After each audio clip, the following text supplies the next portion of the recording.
All right. Hey, everyone. Welcome back to the deep dive.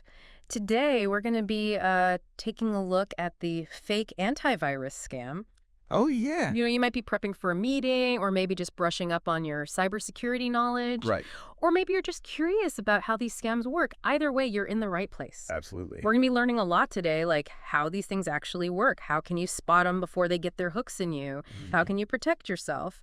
And what do you even do if, you've already been tricked? So, Yeah, it's important. I mean, this is a really big problem. A lot of people fall for these scams. yeah.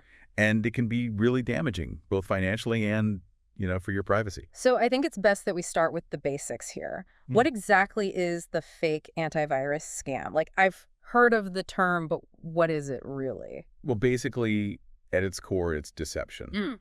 Mm. These cyber criminals, they create fake antivirus software. Yeah. And it looks really, really convincing. But it's either completely useless Oh, wow. or even worse, it could actually be malware Oh, no. disguised as this protection. So they're really after two things: your money and your data. So it's like a wolf in sheep's clothing digitally. Exactly. I can see how that would be effective. Yeah. How do they actually pull this off, though? What are the steps involved in this scheme?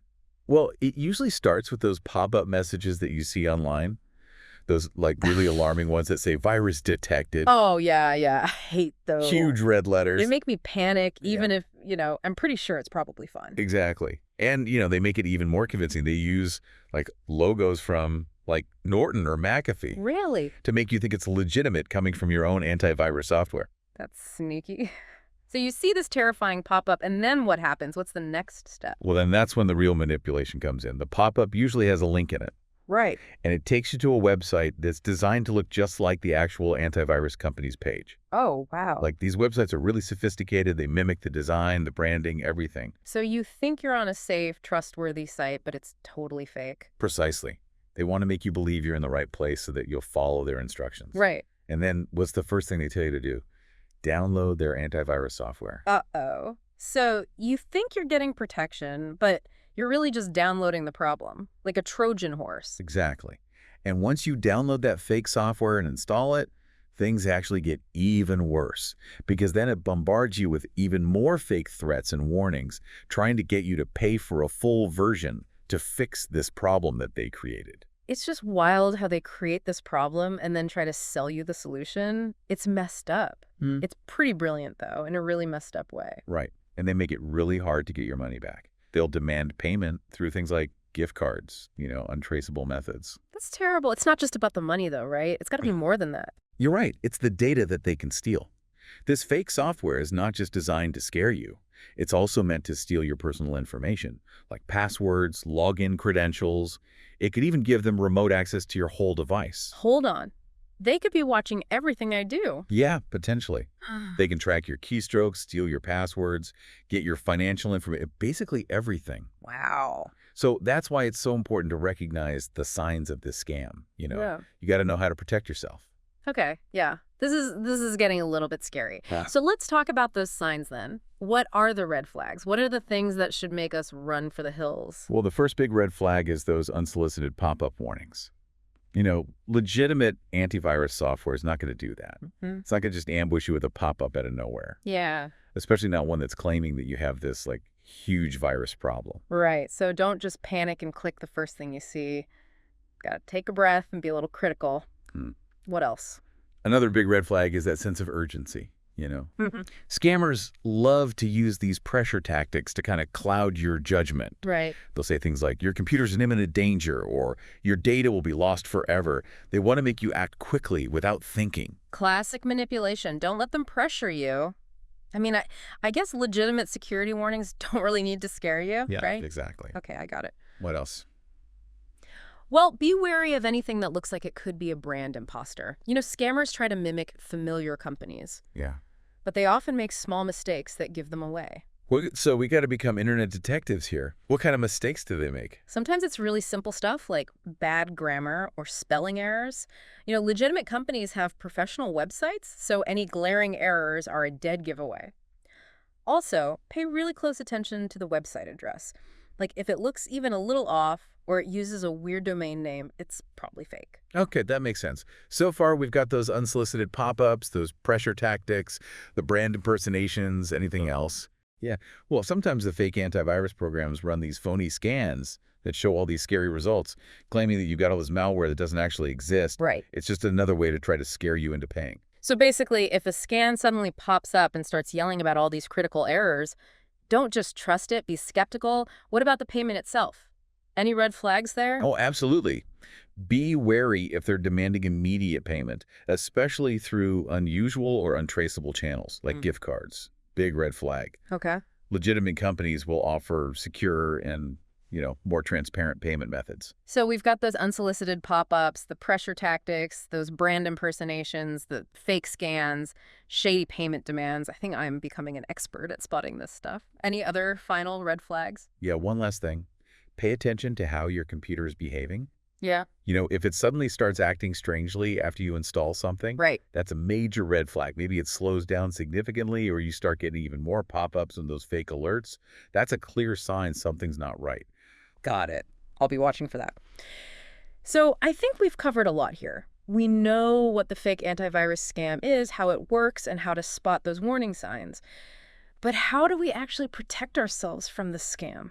Well, that's what we'll talk about next. And the good news is that with a bit of knowledge and some vigilance, you can pretty easily avoid falling victim to this whole scheme. All right, good. So what's the first line of defense? Well, the first thing is healthy skepticism. If something online seems too good to be true, it probably is. Right. Always be suspicious of those unexpected warnings or pop-ups. And never click on a link or download a file from an unsolicited message, Okay. no matter how official it looks. So resist that urge to click, huh? Like it's got to be like resisting a delicious-looking but maybe poisonous mushroom. Exactly. Don't take the bait. What if, though, that pop-up looks really convincing? Like, what if it's using my actual antivirus software logo? Well, that's where having trustworthy protection comes in. You got to make sure you have legitimate, up-to-date antivirus software installed. Yeah.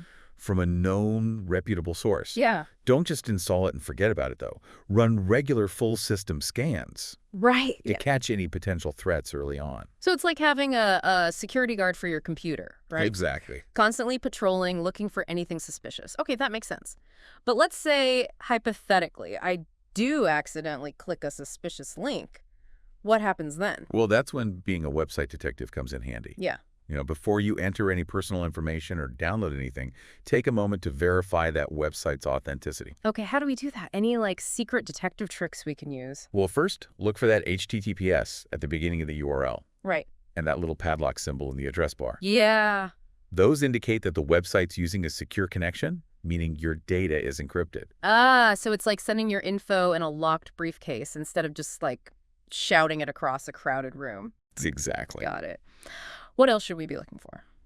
Check for any inconsistencies in the design, any spelling errors, anything that just seems a bit off. Legitimate companies have professional websites, so if something just feels wrong, trust your instincts. Okay. Yeah. It probably is. So we've got healthy skepticism, trusted antivirus protection, website verification. I'm writing all this down. What else can we do to stay ahead of these scammers? They seem pretty tricky. Well, stay up to date. You got to make sure your operating system, your browser, and of course your antivirus software are all updated to those latest versions. Right. A lot of times those updates include security patches that fix vulnerabilities that scammers are trying to exploit. So those pesky update reminders are actually our friends. I'll stop ignoring them. Exactly. Okay. And one final crucial defense. Strong, unique passwords. Right, passwords. Gotta have good passwords. Especially important for accounts that involve your financial information or any sensitive personal data. Yeah. Don't make it easy for them to guess. So no more password 123, huh? Exactly. Okay, I'll work on that. I think I'm getting the hang of this whole prevention thing. But what if, despite our best efforts, we still fall victim to this scam? What should we do? First thing, don't panic.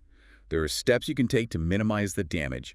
Most important, disconnect from the internet immediately. Okay. That's going to prevent them from doing any further harm or stealing more of your data. So cut off their access. Makes sense. What's next? Next, get rid of that imposter. Okay. Uninstall that fake antivirus software as soon as possible. You can usually do this through your computer's control panel, in Windows, or the applications folder on a Mac. Got it. Disconnect, uninstall, then what? Do we just like cross our fingers and hope for the best? Not quite. Now's the time to bring in the real deal. Right. Run a full scan with that legitimate, up-to-date antivirus software to root out any hidden malware the fake software might have installed. So it's like calling in like the hazmat team. Exactly. Make sure everything is really clean. What about our accounts? We talked about strong passwords earlier, but is there anything else we should be doing? Yes. Change your passwords immediately. Okay. For any accounts where you might have entered information while that fake software was active, that includes email accounts, banking websites, online shopping accounts, anything else you might have used. Better safe than sorry. Change all the passwords. Yeah. What about reporting the scam? Is there any point in doing that? Absolutely. It's important to alert the authorities Okay. so that they can track these criminals and hopefully prevent others from becoming victims. Makes sense. Who should we report this to, though? Is there like a special cybercrime hotline or something? Well, in the U.S., you can report it to the Federal Trade Commission, also known as the FTC. Okay. That's a government agency that deals with consumer protection. You can also file a report with the Internet Crime Complaint Center, or IC3, which specifically handles Internet-related crimes. Okay, so disconnect, uninstall, scan, change passwords, and report. Got it. I feel a lot more prepared now. Exactly. Knowledge is power. The more you know about these scams and how they work, the better equipped you'll be to protect yourself and your digital life. I totally agree, but all this talk about scams and cybercriminals is making me a little paranoid. Are these scams really that common? Like, how worried should we actually be? Well, it's important to be aware of the risks, but you also don't want to live in fear. Right. These scams are common, but by being informed and taking precautions, you can really reduce your chances of becoming a victim. Okay, that's reassuring. But, can we talk about some real-world examples? I think it would be really helpful to see how these scams actually play out. Do you have any stories you could share? Oh, absolutely. One common tactic is for scammers to exploit current events or widespread fears. Okay. For example, during the peak of the COVID-19 pandemic, there was a huge surge in fake antivirus scams Really? that preyed on people's anxieties about the virus. Wow, that's awful. Preying on people during a global health crisis. It is. They would use language like, protect yourself from COVID-19 cyber threats, or download our free antivirus to keep your data safe during the pandemic. Right. People were already stressed and vulnerable, and that made them more likely to fall for these tricks. So they were playing on people's fears, basically. Yeah, exactly. Making their scams even more effective. That's so deceptive. It is. Another common tactic is to target specific demographics, Okay. like senior citizens who may not be as familiar with the latest technology and online threats. That's heartbreaking, taking advantage of people who might not be as tech savvy. What kind of scams do they use on seniors? Well, it varies, but often they'll use those scare tactics again. They might claim that their computer's infected with a dangerous virus or that their personal information's at risk. They might even impersonate, like, a trusted tech support company or government agency Oh, wow. to gain their trust. So they prey on their lack of knowledge and their trust in authority figures. That's terrible. Have you seen any cases where these scams have been successful? Sadly, yes. I've seen cases where seniors have lost their entire life savings to these criminals. Oh, no, that's awful. So we've got scams exploiting those Kearnians. We've got scams targeting those vulnerable populations. Any other examples we should know about? Yeah, another interesting tactic is the use of social engineering, Okay. where scammers will try to build trust and rapport with the victims before they spring the trap. So it's not just those random pop-ups. They're putting in effort to build relationships. It is. They might contact you through social media, posing as a friend or an acquaintance who needs help with their computer, Oh, right. or they might send you a seemingly harmless email with a link to a website that's supposedly sharing important information or news. So they lure you in with a sense of familiarity or helpfulness? Exactly. It's all about manipulation. They know that if they can gain your trust, you're much more likely to let your guard down and fall for their tricks. These scammers are very clever, but hearing these real-world examples makes everything we talked about even more important. It really highlights the need for that healthy skepticism, that trusted antivirus protection, being a website detective and staying informed. I couldn't agree more. It's not about living in fear of the internet. Right. It's about being an informed and empowered user. Well said. Okay, we've covered a lot of ground today. We've learned about the mechanics of this fake antivirus scam, how to spot the red flags, how to protect ourselves, and even heard some real-world examples. It's been fascinating, but also a bit unsettling. It is important to be aware of the risks. Yeah. But remember, knowledge is power. Right. By understanding how these scams work and taking the necessary precautions, you can really reduce your risk. That's good to hear. Before we wrap up, is there anything else you think our listeners should know? Any final words of wisdom? Well, it is true that cybercrime is always evolving, Right. but there are definitely ways to stay informed and protect yourself. Okay. One great resource is the Federal Trade Commission website. FTC. Okay. They have a ton of information about current scams, including fake antivirus scams. They explain how to recognize them, what to do if you've been targeted, and even how to report them.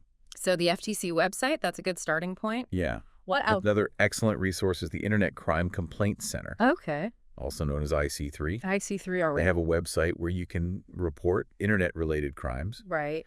and they also publish alerts and advisories about emerging threats. Okay. So it's a good idea to check their website periodically. Got it. So we've got the FTC and the IC3 for reliable information and reporting. Yep. Are there any other strategies we can use to stay informed? Absolutely. Okay. Many reputable cybersecurity companies have blogs and newsletters that provide updates on the latest threats and trends. Yeah. Following those can be really helpful. Also, don't underestimate the power of simple research. Oh, right. If you encounter something suspicious online, take a few minutes to Google it Okay. and see what information you can find. So stay curious, stay informed, and don't be afraid to do a little digging if something seems off. Exactly. That's great advice. And remember, if you're ever unsure about something, it's always best to err on the side of caution. Yeah. Don't click on suspicious links. Don't download anything from untrusted sources. Right. And don't hesitate to reach out to a trusted tech expert if you need help. It's like you always say, knowledge is power. Right. The more we know about these scams, the better equipped we'll be to protect ourselves. I couldn't agree more. Well, I think we've covered just about everything there is to know about the fake antivirus scam. Yeah, I think so. It's been a fascinating deep dive into the world of cybercrime, It has. even if it has been a little unnerving at times. It is important to be aware of the risks. Right. But remember, by understanding how these scams work and taking the necessary precautions, Yeah. we can all navigate the digital world safely and confidently. I absolutely agree. Good. A huge thank you to our expert for sharing their incredible insights and guidance today. It was my pleasure. I feel like I've learned so much. Good. And to you, our listener, thank you for joining us on this deep dive into the fake antivirus scam. Yes, thank you. We hope you've learned something valuable today. Hopefully. Until next time, stay curious, stay informed, and stay safe.